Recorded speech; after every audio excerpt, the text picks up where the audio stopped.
المادة السوداء اللي موجودة هنا عبارة عن ايش؟ راح نستعرض المادة هذه كاملة وراح نسويها مع بعض. مادة الكولا برتقالة، ليمون أخضر، ليمون أصفر، وقرفة، وحب الكزبرة.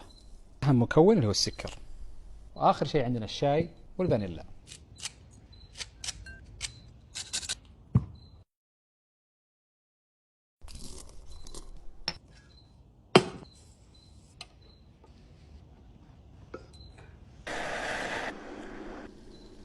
هذا اللي تو طحناه، وهذا الشاهي علشان اللون والنكهة.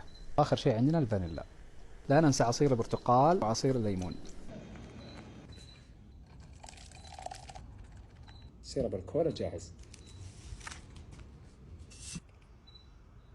موية غازية.